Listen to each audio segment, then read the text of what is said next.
30 ও 31 August এই যে 1500 শিক্ষার্থী প্রাণঘাতী হামলার সম্মুখীন হইলো, এই ঘটনার পরে এই প্রক্রিয়াল বডি যদি তার আসনে বহাল থাকে, সেটা আমরা আমাদের বিশ্ববিদ্যালয়ের জন্য কলঙ্ক মনে করি। যখন আমরা প্রশাসনিক ভবনে এই ব্যঙ্গাত্মক ভাবে প্রশাসনিক ভবনের নাম কেটে নিয়োগ বাণিজ্যের জমিদার ভবন লিখেছি, তখনই ওদের সব থেকে বেশি প্রতিক্রিয়া করে। 7 দফা দাবি এবং একই সাথে আমি যেটা বলতেছি যে প্রক্রিয়াল বডির অপসারণ সহ আমাদের 7 দফা দাবি মেনে নিতে হবে। কারণ হচ্ছে এই যে 30 ও 31 অগস্ট যে ঘটনাটি ঘটলো, আমরা মনে করি এই ঘটনাটা সম্পূর্ণভাবে প্রক্রিয়াল বডির।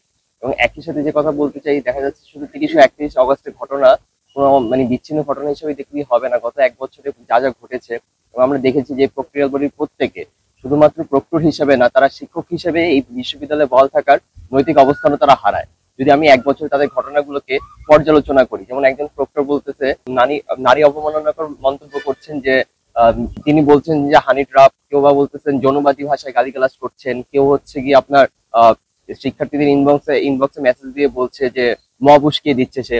তো সবকিছু মিলিয়ে তারা এই 30-31 অগস্টের আগেও তারা নৈতিক অবস্থানটা হারিয়ে ফেলেছিল, এবং 30 ও 31 অগস্ট এই যে 1500 শিক্ষার্থী প্রাণঘাতী হামলার সম্মুখীন হইলো, এই ঘটনার পরে এই প্রক্রিয়াল বডি যদি তার আসনে বহাল থাকে, সেটা আমরা আমাদের বিশ্ববিদ্যালয়ের জন্য কলঙ্ক মনে করি।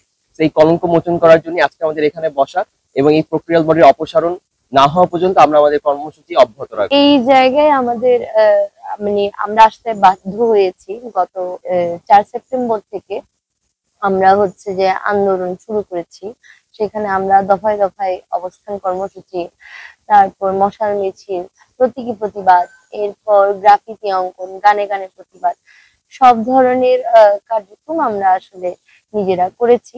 কিন্তু তাতে হচ্ছে প্রশাসনের তেমন কোনো ভ্রুক্ষেপ নেই। শুধু গ্রাফিতি অঙ্কনের দিন যখন আমরা প্রশাসনিক ভবনে এই ব্যঙ্গাত্মক ভাবে যখন হচ্ছে ওটা প্রশাসনিক ভবনের নাম কেটে নিয়োগ বাণিজ্যের জমিদার ভবন লিখেছি, তখনই ওদের সব থেকে বেশি প্রতিক্রিয়া করে। তো সেই জায়গায় হচ্ছে যে এর ছাড়া আমরা তাদের আর কোনো প্রতিক্রিয়া বা আশ্বস্ত করার কোনো কিছুই পাইনি।